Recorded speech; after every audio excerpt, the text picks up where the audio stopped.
A very good evening all. I'm Aditi Lamba with the Wednesday night edition of South Asia News, Vision of Asia. We are coming to you from our studio from New York City. Welcome to the show. Let's begin the episode taking a look at the coronavirus pandemic and its impact. The world has surpassed 171 million cases of coronavirus with now more than 3.5 million deaths.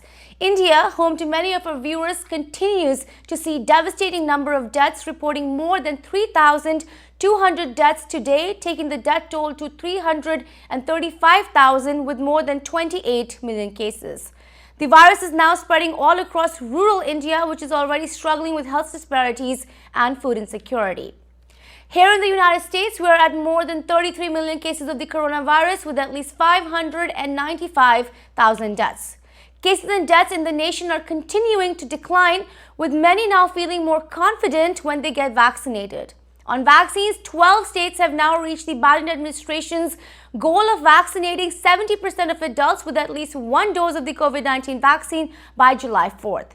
To add to this goal, President Joe Biden today unveiled plans to recruit 1,000 Black-owned barbershops and salons to provide shots at the stop, promoting nationwide vaccination efforts. With that, it's now time to start the South Asian News segment for tonight, reflecting much on COVID in India and efforts by celebrities and organizations in sending help back. Here are the headlines. India reports 3,207 daily COVID-19 deaths. Dr. Tushar, Patel, New Jersey. Actor Vivek Oberoi announces fundraiser for underprivileged children with cancer, Cancer Patient Aid Association, India. City of Dallas raises $1 million for COVID-19 efforts in India. Arun Agarwal, Indian American CEO Council. It's time for a short break on Vision of Asia South Asian News segment. Don't go anywhere. We'll be right back. And welcome back. I am Aditi Lamba and this is Vision of Asia South Asian News segment Wednesday night episode. Let's begin by taking a look at the coronavirus updates and measures. India today reported a daily rise in new coronavirus infections of 132,000 cases over the past 24 hours, while deaths rose by 3,207. India's tally now stands at 28.3 million with at least 335,000 deaths. The country has suffered a disastrous outbreak of COVID-19 since April, and health experts say that the only way it can avert another surge is by mass vaccination of its 1.3 billion people. There is currently a shortage of vaccines across India, but the Indian government has said that the nation could have as many as 10 million vaccine doses available per day by July and August. Hospitals still continue to be overwhelmed, but most now have enough PPE supplies and other critical equipment such as oxygen concentrators. Rural India is currently being impacted the hardest by the coronavirus surge. Bringing more perspective into this, we spoke with ITV Gold's health expert Dr. Tushar Patel. Here is Dr. Patel on India. Vaccine, it's life-changing and it's life-saving. Doctor, let's now talk about India because I have a couple of questions. My first question to you is, looking at the surge of the country right now, what is the impact on the rest of the world? And how can this surge impact us here living in the United States? So, the good news about India is the cases are going down, the hospitalizations are going down, the death rates are going down.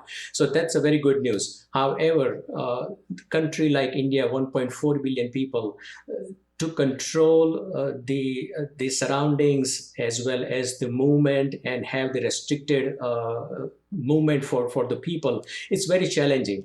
So people comes from India all the time here. They may bring the virus in this country, we haven't seen any surge in this country from the variants from the Asian countries. So that's a good news. However, come winter months, it may be a little risky. My Right now, India is doing well with the cases. So I hope they continue with that trend, and globally we may not have too much impact on new cases. Right. And, just talking a little bit more about it, doctor, and many are saying that the numbers that we're getting are a huge undercount, that the numbers could actually be 5 to 10 times worse. It's also spreading in rural India. Do you think enough cases are being counted right now? Are we sort of celebrating this victory too fast? So that what happened in November 2020 also last Right. year. From November to March this year, the number of cases counted were definitely miscalculated.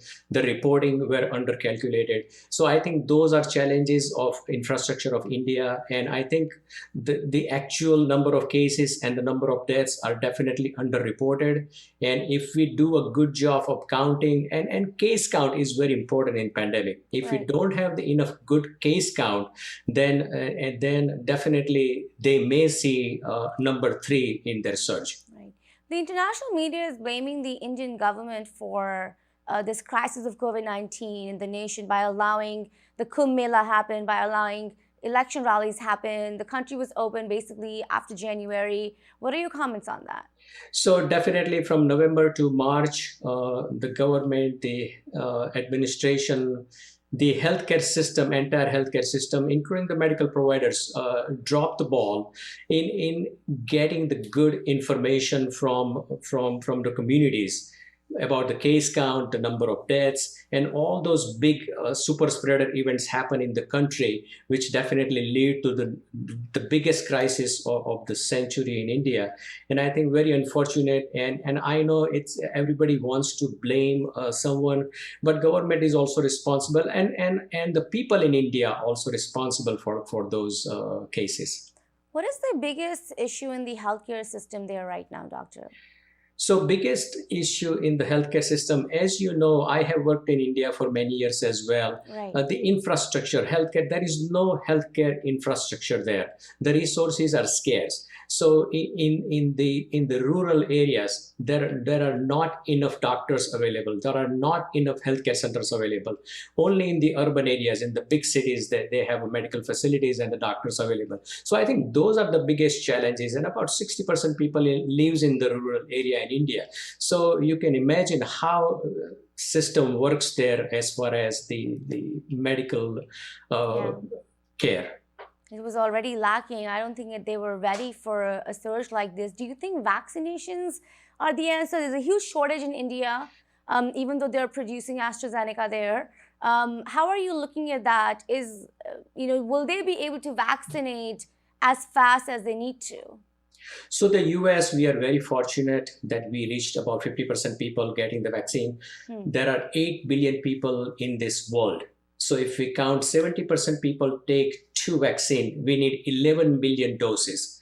It's a long way to go because right now we have only 1.7 billion doses produced so far and 1.2 billion administered. Some of the countries did not even reach 10% of the people getting the vaccine. Right. So demand is very, very high, greater than the supplies.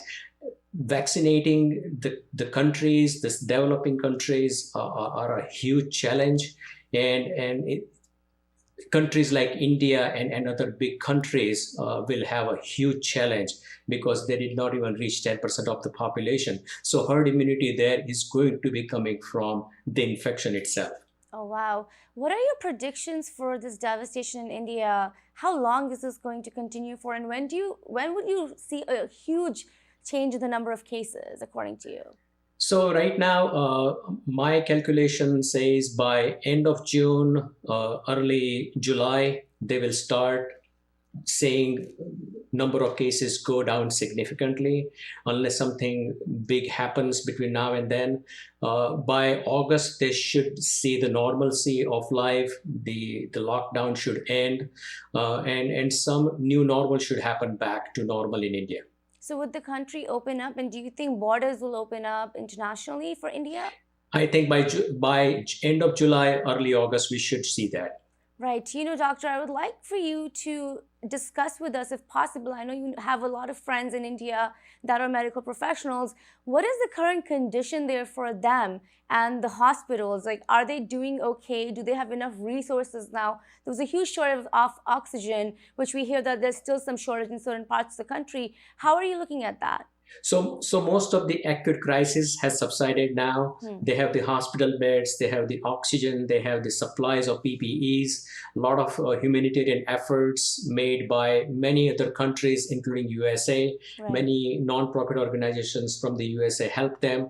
And most of the places now, I don't see. I stay in touch with my medical school friends almost on a daily basis, and I don't see those acute crises anymore.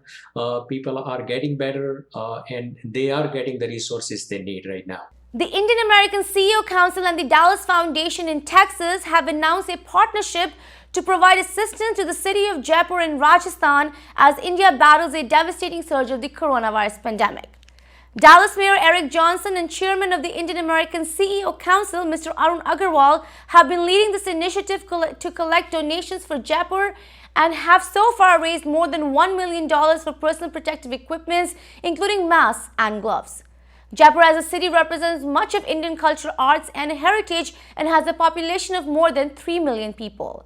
This effort would bring some needed aid to the crisis in India with more than 28 million infections and daily deaths of more than 3,000.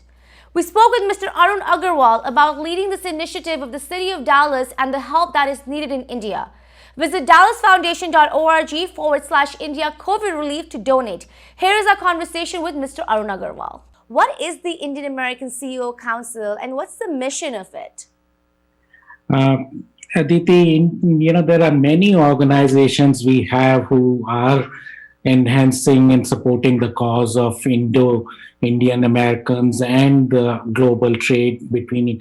A few years back, me and my friend Sanjeev Yajnik, who is president of Capital One Financial Services, we got together that can there be an organization which is, Indians today, they have broken the glass ceiling, as we know. They are leading CEOs of various major corporations. So what can we do to create an organization which is C-suite and which can enhance the brand of Indian American? And that's where came the idea of Indian American CEO Council. And we formed it around 3 years back, and really very happy. We feel, I think, organizations are doing some phenomenal work, but this was something we can add and enhance more to what was happening with Indian Americans here in USA and to enhance the trade relationship between the two countries. Right. It's so important to celebrate the Indian American CEOs that we have across the nation. They're doing such a great job. You are the chairman of the Indian American CEO Council, and you, along with Dallas Mayor Eric Johnson, have raised $1 million for COVID relief in India. I'd like to ask you, could you give us an insight into what this initiative is and how did it come around? So around 2.5 weeks back, I met Mayor in another social event, and he's a good friend of mine. And we talked about, of course, India, what was going on. And his first question was, Arun, what can we do to help? And then, Aditi, as you know, there are various organizations who are doing phenomenal work. I can name so many of them. So I told him, Mayor, there's so much happening. And he said, let's do a city-to-city match. And, Dallas received help when it needed. So it is our time to give back. And, those words were music to my ears. And I just seized on it. So he told me, he gave me responsibility to see what the matching city would be. And this is how this project started. And really very fast and furious because the need was fast and furious. Right. And you picked Jaipur as the city to send all these supplies and help to. I'd like to know what is happening on the ground there right now. And what are the conditions of hospital and clinics? What are you hearing? This, it just seems like this is the constantly the news which comes to you 5 minutes back might not be the same which you'll hear in next 5 minutes. As on today, they say the COVID cases are going down, the hospitalization has normalized, but the normalized in India, what they are saying is not the normal we are used to and fortunate to have it here. People still have to wait for, if not days, hours to get an ICU bed. The oxygen situation has improved tremendously, but as you might have heard, there's a new post-COVID syndrome of this black fungus. Right. And that just, one pandemic has created another epidemic. So now cities are fighting that, and Jaipur is part of that as well. And Jaipur is actually one of the 4 cities which got affected by black fungus more significantly than others. I don't know the reason of that, but I think they were affected very significantly. Right. And what kind of supplies have you sent so far to Jaipur? And how is this whole program working? Because I'd like to look at the transparency of things. How is the money traveling? And how are they getting help in India? So one thing, the reason, we selected Jaipur was that we did not want to make an absolute donation in terms of money, because again, as you said, not only the transparency, but we wanted to see where the need is really being used. So rather than giving money to fund the Chief Minister's fund and all, we totally partnered. The Health Minister of Rajasthan, Jaipur, was very, very responsive. He created a team. So we sent our first set of concentrators, which they are, though the need went down, but still, I think now they're saying there is going to be a third wave, and which is being distributed by them. Besides, now Red Cross is a global society. So the PPE we have partnered with Red Cross. Some of them we feel we will be proactively ready of the PPE and other needs when they are now saying the third wave will come. So, and they are going to use, along with the consultation of the health ministry and even the Rotary over there, to see how it gets distributed. And so that way, not only there's a total transparency, but even, people have participated and they would like to know, what difference they have made, and we owe it to them. It's now time for a short break on Vision of Asia, Voice of the Community. We'll be back shortly. And welcome back. I am Diti Lama and this is Vision of Asia, South Asian News segment. Popular Indian actor Vivek Oberoi recently announced his plans to provide food and assistance for over 3,000 underprivileged children battling cancer in India. The actor added that he plans to reach out to more children in the next coming months. This effort is being done in collaboration with the Cancer Patients Aid Association, which has been serving cancer patients for over 52 years. The primary concern of the association is to meet the needs of poor cancer patients who do not have access and cannot afford cancer treatment. COVID-19 has made this effort difficult with delayed and increasing treatment time. Hence, this new initiative of actor Vivek Oberoi of feeding these children will help their immunity through proper nutrition. We spoke to the Indian actor on this effort along with his other philanthropic contributions in India's COVID relief, including oxygen concentrators and hospital beds. Visit cancer.org.in for more information. Here is actor Vivek Oberoi exclusive on ITV Gold. How important do you think these non-profits are, and what do you have to say about the work they have done so far? How does that make you feel? Well, I'm really proud of the non-profits that are actually working. There's a lot of non-profits that are just non-profits in name. Some of them are just, money laundering stories. But the ones who are actually doing the work on the ground, Cry America, Ekal Vidyalaya, Cancer Patients Aid Association, our I'm Oxygen Man initiative, where you can actually see impact. These are life-changing and life-saving for so many people at this time. And the thing is that because NGOs aren't riddled with bureaucracy, right? The government has a system, the administration has a system. No matter how fast you want to act, you have to go through a certain system that slows you down. Whereas the NGOs are driven purely by passion and by humanity and don't need to wait for some sort of bureaucratic story. So they take action really quick, and wonderful people like yourself and people who are watching this back in America, when they reach out and they say, listen, let me support this organization that's doing such good work, it makes all the difference. Children across borders in America, they've done such phenomenal work. I mean, the amount of lives they've saved in Goa, for example, in rural Goa, helping set up oxygenators and, life-saving medicine just in the nick of time. Those are the things that make a massive impact in India. Right. And do you think the help that's been there so far, is it enough, or we need a lot more because India is such a large country? Well, you answered your own question, Arati. It's never enough, unfortunately. That's something I've realized over the last 18 years. When I started saving children who had cancer, it started with one kid, one 6-month-old little baby who had acute lymphoblastic leukemia. And I remember walking on late night into the hospital from the sets of Satya. I was shooting for Satya then. And seeing this little child holding her in my arms and saying, okay, I'm going to save this one. And then 1 became 2, and 2 became 20, and then 20 became 250,000 over the last 18 years. The numbers never end. People who need help are constant. And, I just always tell people that we should count our blessings, that we're in there are two kinds of people in the world, those who need help and those who can help. And every time you find yourself in the shoes of people who can help, count your blessings. Yes, that's so true. I just have a couple of questions left for you, just 2 more. While I still have you here, I have to ask you, what are the projects for this year for you right now? What is your focus? I know you're really into philanthropy, and that will continue to happen because India is going to need help for the rest of the year, let's be honest. But what else are you working on? What are your hopes for this year? Well, I do a lot of work in social impact startups. These are for-profit organizations. So one of my companies, Finance Pair, which is providing really fast education loans to families that need it, has grown phenomenally well. We're managing a lot of stuff in digital education with another company that I've co-founded called iScholar. So we do a lot of interesting work in the startup space. That's been doing well despite COVID. Especially the tech companies are doing quite well. They've grown a lot.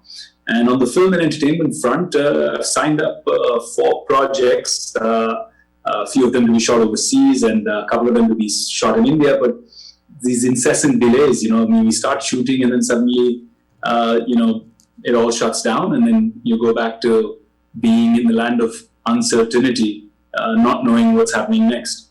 But yeah, I signed up those projects, exciting scripts, looking forward to shooting them. I haven't even been able to finish my post-production work for Inside Edge 3, which has already been shot, but just the post-production work is left so that we can come out and release it on Amazon Prime. So it's been a tough year for the entertainment industry. Right. Tough couple of years, actually, but we'll cope, we'll survive. Well, this wraps up our show for the night. Please send us your suggestions and get your voices and organizations on our show. Email us on events@itvgold.com or follow us on Facebook @itvgold. Remember, you can also subscribe to our YouTube channel for free access to many of our popular shows. Thank you for joining us tonight from Queens, New York. This is Vision of Asia, and I am Aditi Lamba. Take care and be well.